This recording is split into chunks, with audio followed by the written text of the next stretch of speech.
వాసుదేవ ఇందరి రూపాల్లో ఉన్నటువంటి మాస్టర్ గారి యొక్క వెలుగుకి నమస్కారం చేసుకుంటూ ఈరోజు మనం మాస్టర్ కే గారి శత జయంతి ఉత్సవాల్లో భాగంగా విజయవాడ నగరంలో గురు పూజ మహోత్సవాలు జరుపుకుంటున్నాం.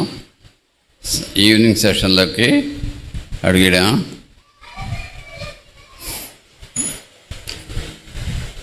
ఇంతవరకు కుచేలుడు గురించి, కృష్ణుడి గురించి, వాళ్ళ స్నేహం గురించి చక్కగా చెప్పున్నారు మన కైలాసనాథ్ గారు.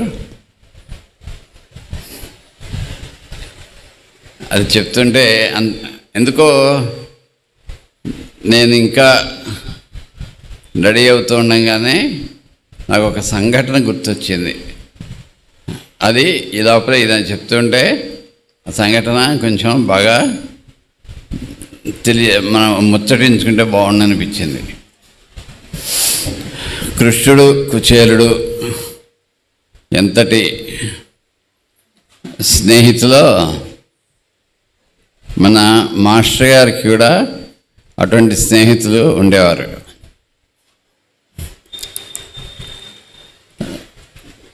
నాకు తెలిసి అంటే అన్నయ్య గారు చెప్పాలి, నాకు తెలిసి విశ్వనాథ సత్యనారాయణ గారి దగ్గరే స్టూడెంట్స్ అనుకుంటాను, విద్యార్థులు అనుకుంటాను, మాస్టర్ కే గారు, మల్లంపల్లి శరభేశర్మ గారు, వాళ్ళిద్దరూ. అయితే చాలా కాలం తర్వాత ఈ శరభేశర్మ గారు పలానా చోట ఉన్నారు అని చెప్పి మాస్టర్ గారికి తెలియడం జరిగింది, రాజమండ్రిలో ఉన్నారని. అప్పుడు మాస్టర్ గారు కాకినాడలో ఉన్నారు. అంటే వెంటనే అప్పుడు ఈ భాగవతం గురించి, వాటి గురించి, కృష్ణుడి గురించి, వాటి గురించి ముచ్చటించుకుంటున్నారు. అప్పటి విశాఖపట్నం ఏజీగా పనిచేస్తున్న కేఆర్కే చెట్టి గారు. ఈ లోపల తెలియంగానే అయితే రప్పిద్దామని చెప్పి మాస్టర్ గారు అనడం, వెంటనే ఈయన రాజమండ్రిలో వాళ్ళకి ఫోన్ చేసి పోలీసులు ఇద్దరిని, కానిస్టేబుల్స్ని వాళ్ళ ఇంటికి పంపించారట. పంపించి అడ్రస్ కనుక్కొని బండి పంపిస్తే ఆయన చెప్పారు, సర్వేశ్వరమ్మ గారిని, ఆయన మా ఇంట్లో పోలీసులు రావాల్సినంత తప్పుడు పని చేసింది ఏమీ లేదు కదా, ఎందుకు వచ్చారా అనుకుందాన్ని తలుపు తీయగానే అన్నారు. తలుపు తీసేసరికి ఎదురుండా పోలీసున్నారు గుమ్మంలో. ఏమిటంటే కాకినాడలో మా అయ్యగారు ఉన్నారు, రమ్మన్నారు మిమ్మల్ని. ఎవరు అయ్యగారు అంటే ఇలాగనే. అప్పుడు ఏంటి విషయం అంటే ఇలా కృష్ణమాచార్య గారు వచ్చారు, రమ్మన్నారని. వెంటనే బయలుదేరి వచ్చారు. ఇంకా అక్కడి నుంచి ఇంకా రాత్రి పగలలాగా ఇద్దరు కబుర్లు చెప్పుకుంటూ ఉండి చిన్నప్పటి విశేషాలు ఇవన్నీ. ఎందుకంటే చెప్తున్నానండి, నేను చిన్నవాడిని బాగానప్పటికీ, కానీ నేను చూశాను కాబట్టి చెప్పగలుగుతున్నా. ఆ శరభేశర్మ గారు మామూలుగా ధనవంతులేం కాదు, సామాన్య కుటుంబీకులు. ఒక సంస్కృత ఉపాధ్యాయులు ఒక కాలేజీలో స్కూల్లోనూ. ఆయనకి 3 ఆడపిల్లలు, 3 మగపిల్లలు ఉన్నారు. పెద్ద కుటుంబం. దాన్ని లాక్కొస్తున్నారు. సొంత ఇల్లు కూడా ఉందో లేదో నాకు గుర్తులేదు. అప్పుడే అద్దెంటో ఉందంటే గుర్తు నాకు ఆ టైంలో. తర్వాత సొంత ఇల్లు ఏర్పడింది. సరే, మాస్టర్ గారి దగ్గరికి వచ్చేటప్పటికి మొహమాటంగా వచ్చారు. ఎందుకంటే మరి మాస్టర్ గారు అప్పటికే, అయినా మాస్టర్ గారు ధనవంతులేం కాదు. అంటే ధనవంతులు అంటే డబ్బులు ఉన్నటువంటి ధనవంతులు ఏం కాదు, కానీ ఆధ్యాత్మిక ధనవంతులు. ఆధ్యాత్మిక ధనం అనేటువంటిది పుష్కలంగా నిండి ఉన్నటువంటి వారు మాస్టర్ గారు. అయితే చుట్టూరా శిష్యులు వాళ్ళు ఉండి ఇటువంటి సమయంలో మేష్ గారి దగ్గరికి ఆయన వచ్చారు.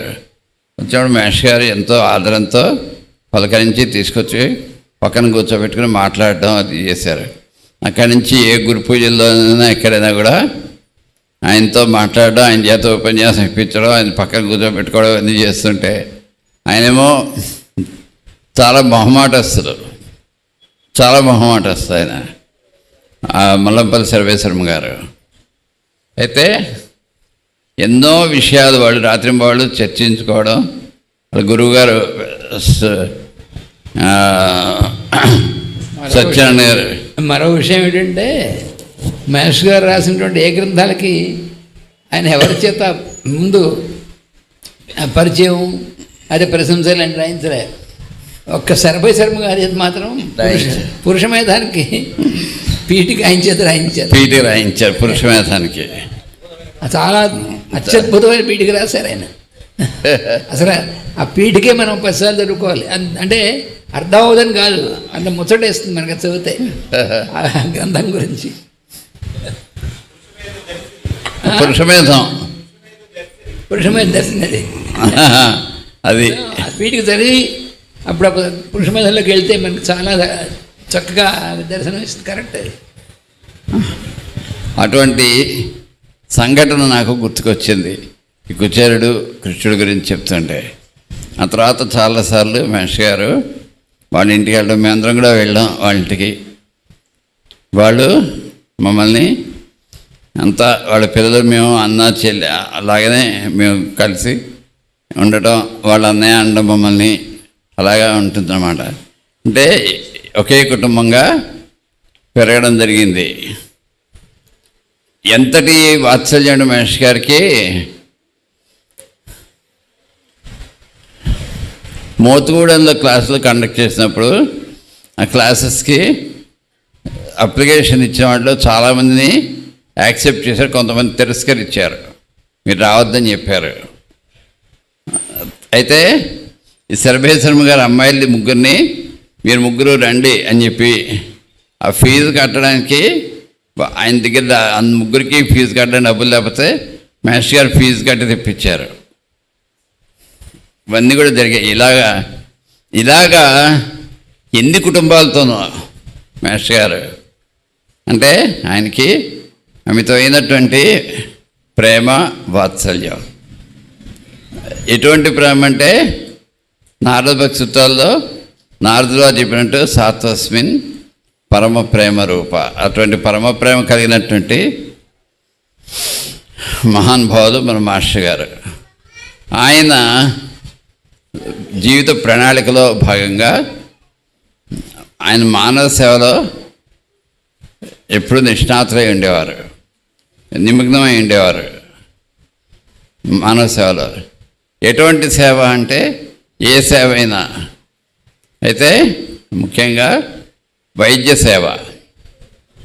రోజు వైద్య సేవ చేసేవారు. ఉదయం 7 గంటల నుంచి 9 వరకు ఇంటి దగ్గర వైద్యం. అది 9 అంటే 9:30, 10 కూడా అయిపోయేది ఒక్కోసారి. ఆదివారం వచ్చిందంటే ఇంకా ఎక్కువ మందికి వైద్యం చేసేవారు. చాలామంది వచ్చేవారు, వరుసలో అలా నుంచుని ఉండేవారు. ఆ వరుస ప్రకారం టోకెన్ ఇవ్వడం కూడా లేదు నాకు గుర్తుండి. వరుసలో లైన్లో నుంచోడే, ఎవరు వాళ్ళు లైన్లో నుంచుంటే ఆ లైన్లో నుంచుని ఉన్న వాళ్ళకి మందులు ఇస్తూ ఉండేవారు. ఆ ఇస్తున్నప్పుడు వాళ్ళని చూసి వాళ్ళల్లో ఎవరికైనా నీరసంగా ఉన్నా, ఇబ్బందిగా ఉన్నా చేసినా వెంటనే వాళ్ళని పిలిచి మందులు ఇస్తూ ఉండేవారు. మరి లేకపోతే ఒక్కోసారి ఈయనే అక్కడికి వెళ్ళిపోయి చూసి మందు తెచ్చి ఇంకా కేస్ షీట్ చదవకుండానే రాయకుండానే ఈయనే మందు వేసేవారు. అయితే నన్ను ముందు చూసేయచ్చు కదా అనే భావన లేనటువంటి వాళ్ళు, ఎంతో బాధ పడుతున్నటువంటి వాళ్ళు ఉండేవాళ్ళు. వాళ్ళని ఈయన ముందుగా రప్పించి మందు ఇచ్చేవారు. ఆ విషయాలు దీంట్లో బాగా ఇచ్చారు. మన జీవన జ్యోతిలో కూడా ఇస్తారు, ఇందులో కూడా ఇచ్చారు. అదొక సంఘటన నాకు బాగా మనసు హత్తుకున్నటువంటి సంఘటనలో అదొకటి. అది కూడా మనం ఒకసారి చదువుదాం.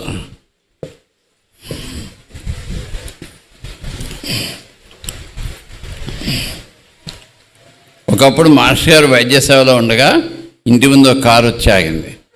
అక్కడ న్యూ కాలనీలో మేము ఉన్నప్పుడు వైద్య సేవ చేస్తున్నప్పుడు అక్కడ గేట్ దగ్గర ఒక అబ్బాయిని పెట్టేవారు, కుమారస్వామి అనే అతను బేసిక్గా ట్యూబర్కులర్ ఫ్యామిలీ వాడది. అంటే ట్యూబర్కులర్ ఫ్యామిలీ అంటే ట్యూబర్కులర్లో ఫిజికల్గా బాగా ట్యూబర్కులోసిస్ అనేటువంటి దాంతో బాధపడుతున్నటువంటి ఫ్యామిలీ అనమాట. ఇతను అమాయకుడు, అది కాక వీక్గా ఉంటాడు కానీ గట్టివాడు. ఒకసారి రోజు కూడా 9 అయింది అంటే గేట్ వేసేయమనేవారు మాస్టర్ గారు, వేసి అతను నుంచోమనేవారు. ఎవ్వరు వచ్చినా ఇంక లోపలికి రానిలేదు అసలు, అతను అంతటి గట్టివాడు. ఒకసారి ఏమైందంటే డిస్పెన్సరీ అవుతోంది ఇంకా, కానీ టైం అయిపోయింది. టైం అయిపోతే గేట్ వేసేస్తే ఒక ఆయన ఎవరో వచ్చారు, వచ్చి మందు కావాలి ఎందుకని వచ్చారంటాడు. టైం అయిపోయింది, గురువుగారు గేట్ వేసి ఇమ్మన్నారు, వేస్తే ఇంకెవరు రానివ్వ. నేను ఎవరు అనుకున్నా ఫలానా అని చెప్పారు. మీరు ఎవరైనా సరే రానివ్వనని చెప్పారు. అబ్బాయి రానివ్వనంటే ఆయన చేతిలో ఉన్న పుస్తకం విసిరి, ఈ మందులు అక్కలే, మీ గురువుగారు అక్కలే అని చెప్పి పుస్తకం విసిరేసి వెళ్ళిపోయాడు. అయినా ఇతనే చదవలే, ఎలా ఉన్నాడు. ఇదంతా మాస్టర్ గారు చూస్తూనే ఉన్నారు అక్కడి నుంచి. మాస్టర్ గారు కూడా ఏమనలేదు. అటువంటి వ్యక్తి అబ్బాయి. ఒకసారి గురు పూజలు, సింహాచలం గురు పూజలు ఏం జరిగిందంటే, సింహాచలం గురు అదే సింహాచలం గురు పూజల్లో ఇప్పుడులాగా మనం బ్యాడ్జీలు పెట్టుకున్నాం కదా, బ్యాడ్జీ కంపల్సరీగా పెట్టుకోవాలి. బ్యాడ్జీ పెట్టుకున్న వాళ్ళని గేట్లోంచి లోపలికి రాని అని చెప్పి నియమం నిబంధన పెట్టారు మాస్టర్ గారే. సరే మాస్టర్ గారు టైం అయిపోతాం, గబగబా వస్తున్నారు. మాస్టర్ గారితో 2-3 వెనకాల అన్యాయాలు వస్తున్నారు, వాలంటీర్స్ వస్తుంటే ఈ అబ్బాయి గేట్ వేసి మాస్టర్ ఆపేశాడు. ఏమిట్రా అన్నారు. మీరు బ్యాడ్జీ పెట్టుకోలే, మీరు రాకూడదు అన్నారు. జరిగింది ఇది. జరిగేసరికి అదే ఇంకోటి నాలంటి వాడైతే మాస్టర్ కదా అని చెప్తా, అమ్మో అని చెప్పి తలుపు తీసి వదిలేస్తాను. ఆపేస్తే అయితే సరే ఏమంటే పక్కన 2-3 ఒరే మాస్టర్ గారు రా, వదలాలి అంటే ఎవరైనా సరే నేను వదలను, రాకూడదని చెప్పారు, రావద్దన్నారు. ఆయన వెనక్కి వెళ్ళి రూమ్కి బ్యాడ్జీ పెట్టుకొని వచ్చి, ఒరే కూడా నా బ్యాడ్జెట్ ఇప్పుడు వెళ్ళండి అని చెప్పి చెప్తే, పైగా మాస్టర్ గారు అప్రిషియేట్ చేశారు ఆ అబ్బాయిని. అంతకుముందు వాడు ఆపినప్పుడు ఏం చెప్పారంటే, నేను పెట్టేది నియమం కాబట్టి నేను అనుసరించాల్సిందే అని చెప్పి రూమ్కి వెళ్ళి బ్యాడ్జీ పెట్టుకుని మళ్ళీ వచ్చారు. అంతేగాని నేనేమనుకున్నాను, గురువు గారు నీకు బుద్ధి లేదు, అది ఏమనలేదు. అంతటి ప్రేమ స్వరూపులు మాస్టర్ గారు. అది ప్రేమ అంటే. అది ఎటువంటి ప్రేమ? పరమ ప్రేమ. అలా ఉంటుందన్నమాట. అలాగా ఒకసారి కారు వచ్చి ఆగింది. కారులో నుండి ఒక ధనికుడు దిగాడు. సరాసరి లోపలికి ప్రవేశించి మాస్టర్ గారిని నమస్కరించాడు. మాస్టర్ గారితో ఏకాంతంగా తన వేదన చెప్పుకోవడానికి అవకాశాన్ని కోరాడు. మాస్టర్ గారితో ఏకాంతంగా మాట్లాడి మందులు తీసుకునేటువంటి దానికి ప్రయత్నం చేస్తున్న వాళ్ళు కూడా చాలామంది ఉండేవారు. ఎప్పుడు కూడా మాస్టర్ గారు ఒక ఛాంబర్ పెట్టుకుని దాంట్లో కూర్చొని ఒక్కొక్క పేషెంట్ నావలు పీల్చి మాట్లాడేది ఎప్పుడు ఉండేది కాదు. మామూలుగా అందరితో కలిసి ఉండడం, అందరిలోనే పేషెంట్లు వాళ్ళ బాధలు చెప్పుకోవడం, ఈయన మందులు ఇవ్వడం, అదే ఉండేది. ఒకసారి ఇక సందర్భంలో నాకు ఒకటి గుర్తొచ్చింది కాబట్టి చెప్తున్నా, డీవియేషన్ కాదు. ఒకసారి రాయగఢ వెళ్ళాం. మాస్టర్ గారిని రాయగఢలో ఒక వారం రోజులు లెక్చర్స్ ఇమ్మని చెప్పి వాళ్ళు ఆహ్వానిస్తే అక్కడ ఒక టెంపుల్లో పెట్టారు. పెడితే అక్కడ లెక్చర్స్ ఇస్తున్నారు 2 పూట్ల.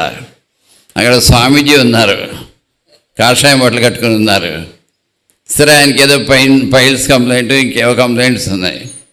అవన్నీ అందరిలో చెప్పుకోవడానికి ఆయన బాగా కాస్త మొహమాట పడి, సోమవారికి కూడా ఇలాంటి బాధలు ఉంటాయా అని చెప్పి అనుకుంటారేమో అని మాస్టర్ గారికి అన్ని సంస్కృతంలో చెప్పారు.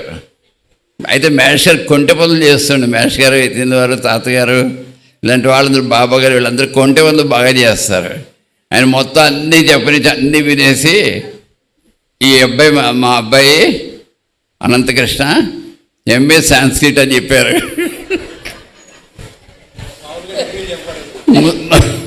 ఇంకా ఆయన పిత్తరపోయారు. ఆయన అంతే సాంస్క్రిట్ చెప్పారు పాప. ఆయన అన్నీ విన్న తర్వాత ఎంఏ సాంస్క్రిట్ అని చెప్పారు. సరే ఇంకేం చేస్తారు, ఇంకేం చేయాలి అది గుర్తొచ్చింది. అప్పుడు మహేష్ గారు అన్నారు, అలా కోరంగానే ఆ వ్యక్తి అలా కోరంగానే అటు చూసి ఇటు చెప్పండి అంటూ మహేష్ గారు వరుస బట్టి రోగాత్వం చూపించారు. రోగాత్లందరూ వరుస ఉంచున్నారు. ఈ వచ్చిన వ్యక్తి ఏమడిగారు, నేను పర్సనల్గా మాట్లాడాలి, మాకు టైం ఇప్పించండి అని చెప్పారు. ఇక్కడ నేను వైద్యుడిగా కూర్చున్నాను, బాధలు బట్టి అవకాశం ఇవ్వగలను తప్ప ధనాన్ని బట్టి ఇవ్వలేను. ఆయన ఎప్పుడు కూడా ధనవంతులు స్టేటస్ వాటికి ఎప్పుడు కూడా ప్రాధాన్యత ఇచ్చేవారు కాదు. అందుకే మహేష్ గారు 1981 ఆగస్టులో శ్రీశైలంలో జన్మదిన సందేశంలో చెప్తారు, ఎవరైతే డబ్బులు వెచ్చించి మందులు కొనుక్కోలేరు, డాక్టర్ దగ్గరికి వెళ్ళలేరు, ఎవరైతే రికమెండేషన్ లేక బాధపడుతూ డాక్టర్ని కలవలేక బాధపడుతున్నారో, అంటే డాక్టర్ దగ్గరికి వెళ్ళాలంటే రికమెండేషన్ అయినా ఉండాలి, డబ్బులైనా ఉండాలి, లేకపోతే డాక్టర్ తెలిసిన వాడైనా ఉండాలి. ఇవన్నీ లేనటువంటి వాళ్ళు ఎవరైతే ఎంతోమంది బాధపడుతున్నారో వాళ్ళ కోసం నేను దిగి వచ్చానని చెప్పారు. ఆయన అవతార ప్రకటన చేశారు. అంటే నాకు అలాంటి వాళ్ళే కావాలి అంతే అని చెప్పారు. మీకన్నా ఎక్కువ అనారోగ్యంతో మూలుగుతున్న వాళ్ళు క్యూలో ఎవరు ఎదురుతెదులు చూస్తూ ఉండగా నేను మీతో ఏకాంత సమావేశం నడపడం ధర్మమా అని అడిగారు. నేను ఈ కాలపు ధనవంతులలో చాలామందికి ధనాన్ని చూపి అవకాశాలను పొందటం తెలుసు తప్ప ఆ ధనంతో మంచి పనులు చేయడం అంతగా తెలియదు. ఉన్నటువంటి ధనంతో మంచి పనులు ఎలా చేయాలో తెలియదు అంటున్నారు. ఒక్క క్షణం మీ మదాన్ని కాకుండా హృదయ ధర్మాన్ని పనిచేయండి, అప్పుడు చెప్పండి ఏ ధర్మం నేను చేస్తాను. అంటే ఎంత మీరు ధనవంతుల ఎంత మదంతో ఉన్నారో చూసుకోండి. ఏ ధర్మం అని అడుగుతున్నారు. అడిగితే వెంటనే అతను చాలా మారిపోయి సారీ చెప్పి అలవాటు చొప్పున ప్రవర్తించాను, నిల్చున్న వారి పని పూర్తయ్యే వరకు ఆగుతాను, ఇది హృదయపూర్వకంగా చెప్తున్న మాట అంటూ నమస్కరించి పూజ గదికి వెళ్ళి కూర్చున్నాడు. అప్పుడు మహేష్ గారు పూజ గది ఉండేది. ఈ వైద్య సేవ అవ్వగానే వెళ్ళి పూజ చేసి అందరికీ కూడా తీర్థం ఇచ్చి వెళ్తూ ఉండేవారు. ఆ తర్వాత బుక్ డిక్టేషన్ కానీ అదే పేషెంట్స్ చూడడానికి కానీ పెడుతూ ఉండేవారు. ఒకసారి మెడికల్ టూర్ వెళ్ళారు అన్నయ్య గారు, ఉజ్జనయ్య గారు, నా మహేష్ గారు అందరూ. వెళ్ళినప్పుడు రాజమండ్రిలో విపరీతంగా జనం ఉన్నారు. కేసులు నడుస్తుంటే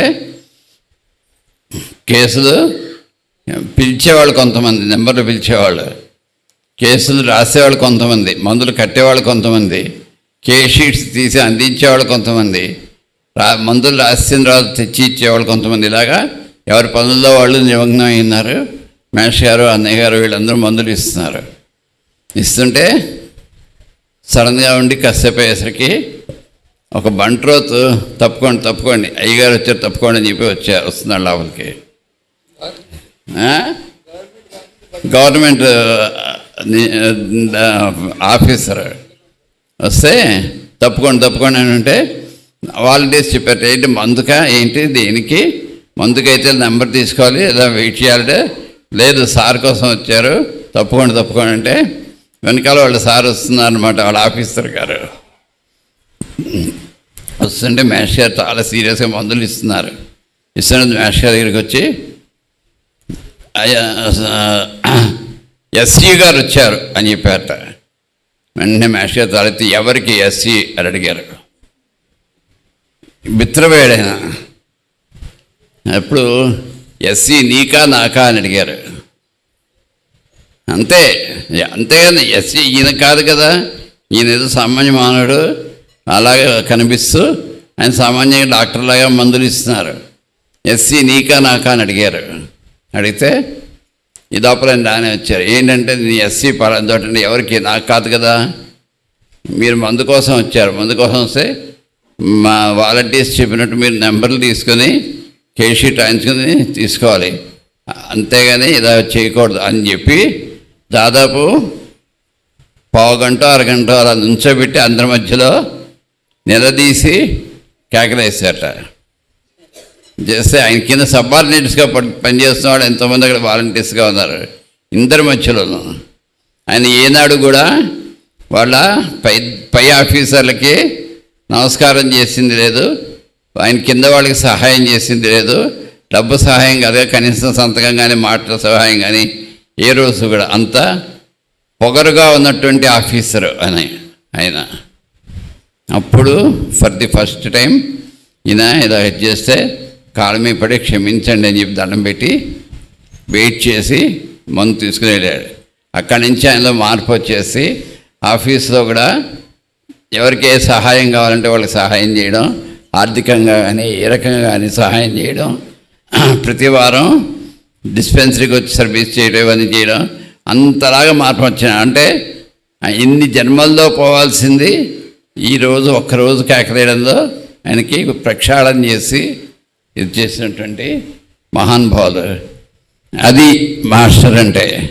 వాళ్ళు ఏం చేస్తారు, వాళ్ళు ఏంటంటే క్షాళన ఎలా చేయాలో, దేని క్షాళన చేయాలో చూసి క్షాళన చేయడం అనేటువంటిదే వాళ్ళ ముఖ్య ఉద్దేశం.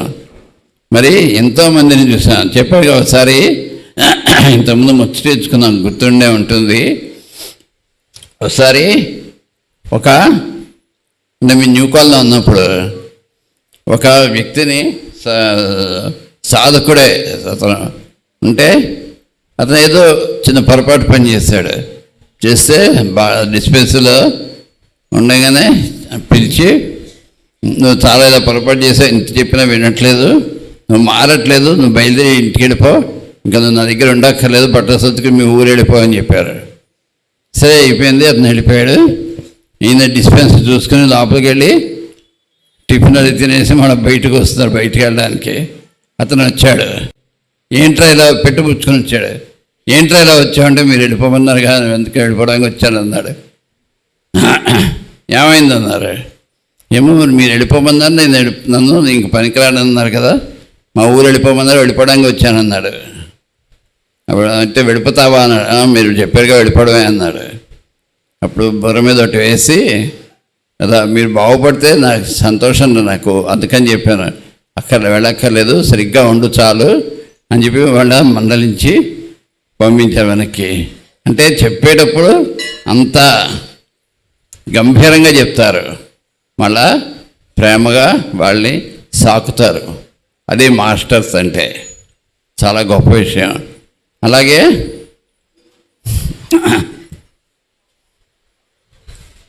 ఇంకొక సంఘటన కూడా చెప్పుకొని ముగిద్దాం. ఒకనాడు డిస్పెన్సరీలో కూర్చొని మందులు రాస్తూ మాస్టర్ గారు రోగార్తుల వరుస వైపు ఒకసారిగా దృష్టిని సారించి తటాలను లేచి బయటకు వచ్చి ఒక వ్యక్తి భుజంపై చేయి వేశారు. ఆయన మందులు ఇస్తున్నారు, చాలా హడావిడిగా ఉంది. ఆ మందులు ఇస్తూ సడన్గా పేషెంట్ మీద దృష్టి సారించారు. ఆయన ఎప్పుడు కూడా అయితే ఇంకా తమాషా ఏంటంటే ఆయనతో పాటుగా కేఎస్ఎస్ గారిని, ఆయన ఒక పక్క అన్నయ్య గారు, ఒక పక్క బుజ్జన్నయ్య గారు, అలాగే ఇంకా కొంతమంది అన్యాయులు మందులు ఇస్తుంటే డిస్పెన్సరీ నడుస్తూ ఉంటే ఈయన మధ్యలో లేచి ఇందా చెప్పుకున్నట్టుగా వెళ్ళి రోగార్థులకి లైన్లో ఉంచిన వాళ్ళకి మందు ఇస్తూ ఉండేవారు. ఎటో చూస్తున్న ఆయన ఇటువైపు తిరిగి మాస్టర్ గారు కనపడగానే ఆశ్చర్యపోయారు. మీరు క్యూలో నిలబడ్డారేమిటి, రండి లోపలికి అన్నారు మాస్టర్ గారు. చాలా తమాషైన విషయం, ఇది కూడా చాలా గొప్ప విషయం. ఇక్కడ పద్ధతి ఇది కదా, నేను ఆ పని మీద వచ్చినప్పుడు ఆ పనికి సంబంధించిన పద్ధతి ప్రకారం నడుచుకోవడం ధర్మం. మన మధ్య స్నేహం ఉన్నది కదా అని అలుసుగా తీసుకొని ధర్మాన్ని తప్పడం తప్పనిపించింది. ఇలా చేశాను. ఆ వచ్చిన వ్యక్తి అంటున్నారు అనమాట, మన ఇద్దరికీ స్నేహం ఉంది, కానీ స్నేహాన్ని అడ్డం పెట్టుకొని నేను ఇవన్నీ తప్పించి ధర్మాన్ని తప్పించి రావడం, ఈ పద్ధతిని తప్పించి రావడం ధర్మం కాదు కదా అంటున్నాడు. అంటే అప్పుడు మహేష్ గారు ఏం చెప్తున్నారో చూడండి. మీ ధర్మ దృష్టి బాగానే ఉన్నది, ఆ దృష్టిలో మీరు ఇక్కడ నిలబడిపోతే మీ ఇంటి దగ్గర మీకోసం ఏదో చూస్తున్న రోగులు ఏమైపోతారు. ఆ వచ్చిన వ్యక్తి ఒక డాక్టరు, ఆయనకు కూడా అక్కడ పేషెంట్స్ ఉన్నారు. మరి ఆయన డాక్టర్ అయితే మీ దగ్గరికి రావడం. ఇప్పుడు మహేష్ గారు not only A doctor, is a healer and he is a master. అది అక్కడ. అందుకని మహేష్ గారి దగ్గరికి పెద్ద పెద్ద డాక్టర్లు వచ్చేవారు, ధనవంతులు వచ్చేవారు, కోటేశ్వర్లు వచ్చేవారు, పెద్ద పెద్ద ఆఫీసర్లు వచ్చేవారు. అందుకని వాళ్ళ కోసం మిమ్మల్ని ముందుగా చూసుకోవటం నా ధర్మంగా నేను భావిస్తాను. మహేష్ గారు అది చెప్పారు చూడండి. అంటే అక్కడ వాళ్ళ కోసం, ఇక్కడ ఈయన నేను ధర్మంగా భావిస్తున్నానని చెప్పారు. వాళ్ళ కోసం మిమ్మల్ని ముందుగా చూసుకోవడం నా ధర్మంగా నేను భావిస్తున్నాను అంటూ ఆదరణగా ఆయన లోపలికి తీసుకుని వెళ్ళి మందు రాసి ఇచ్చి పంపారు. ఆయన సహృదయుడైన గొప్ప ఇంగ్లీష్ వైద్యుడు. తన విషయంలో కానీ, తన దగ్గరకు వచ్చే రోగుల విషయంలో కానీ ఇంగ్లీష్ వైద్యాంగంలో కానీ పరిస్థితి ఎదురైనప్పుడు కోరి మాస్టర్ గారి సహకారాన్ని స్వీకరించేవారు. అయితే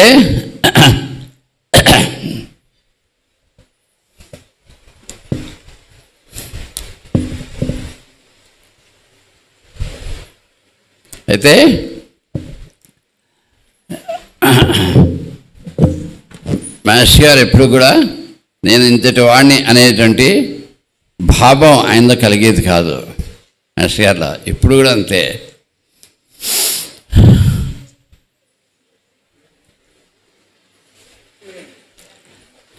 కూర్చే కాబట్టి ఆయన ఎప్పుడు కూడా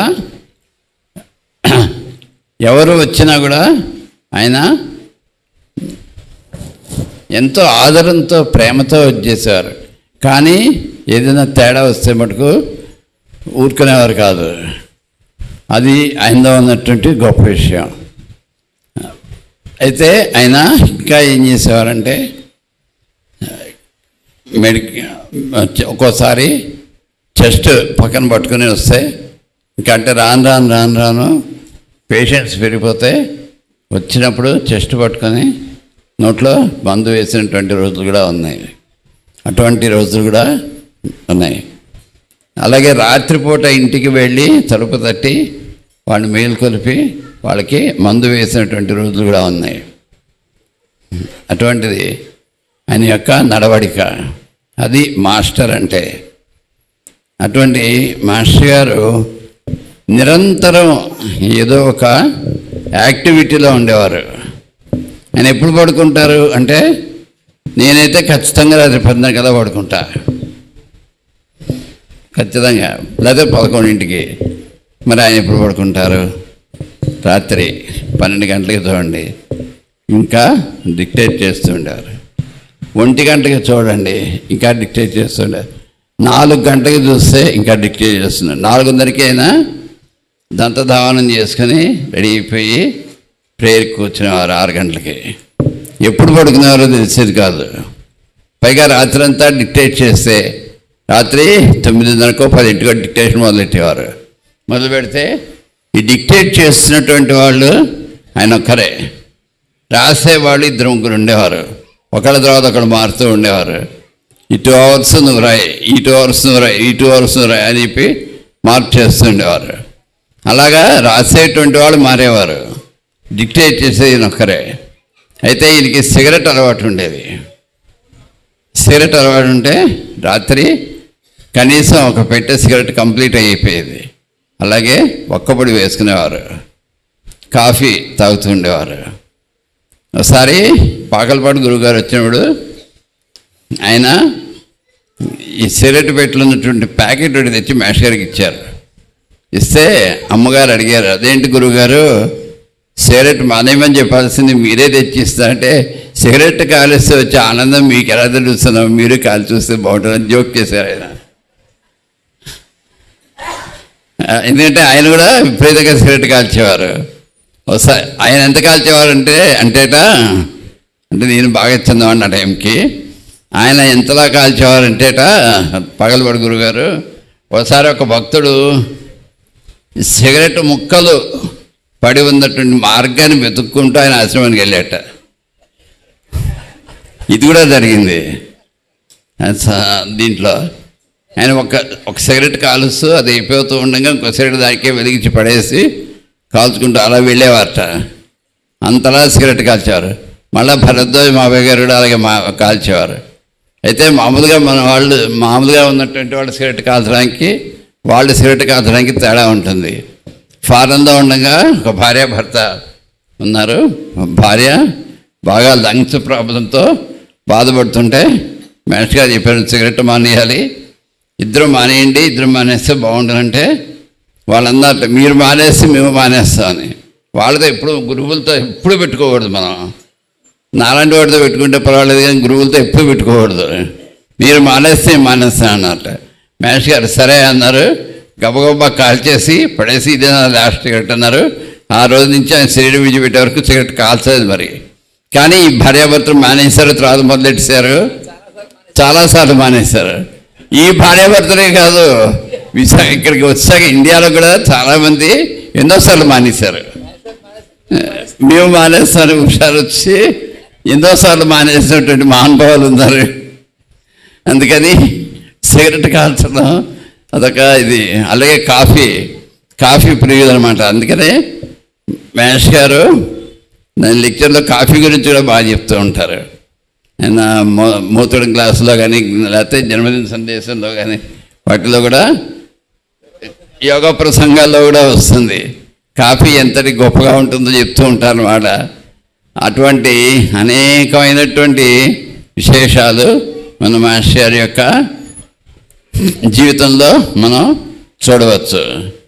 మరి ఎటువంటి మహానుభావులు అంటే ఎవరినైనా కూడా మార్చగలిగేటటువంటి వ్యక్తి.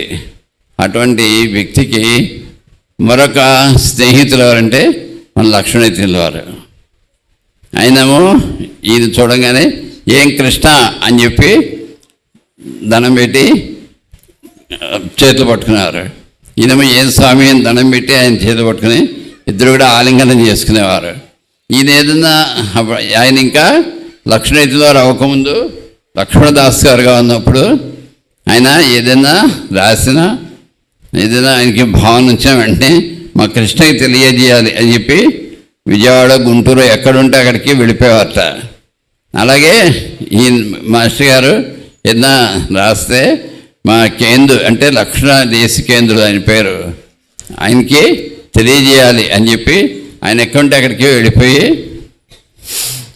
ఆయనకి తెలియజేసి ఒక రాత్రిలో లేకపోతే 2 రాత్రుల్లో 2 పగళ్ళలో ఇద్దరు కూడా చక్కగా. పైగా ఆయన ఇతని వారు చెప్పారు, ఇలా వెళ్తూ ఉండేవాడిని. అప్పుడు అప్పమ్మ గారు అంటే మా అమ్మగారు ఈకేగా ధర్మపత్ని కందిపత్తడి చేశారు. ఇద్దరికి కూడా మహేష్ గారికి ఏదో ఎత్తిన వారికి ఇద్దరికి కందిపత్తడి అంటే మహా ఇష్టం అంట. అందుకని కందిపత్తడి చేసి పెట్టేది అని చెప్పి చెప్తూ ఉంటారు. వాళ్ళ స్నేహం కూడా అటువంటిదే. అలాగా ఒక స్నేహం అనేటువంటిది ఎలా ఉంటుందంటే ప్రేమపూర్వకంగా ఉండేటువంటి స్నేహం. ఇందాక చెప్పుకున్నాం కదా మనం సర్వేశ్వరం గారి గురించి. అటువంటి స్నేహితులు ఎంతమందో మన మేస్టర్ గారికి.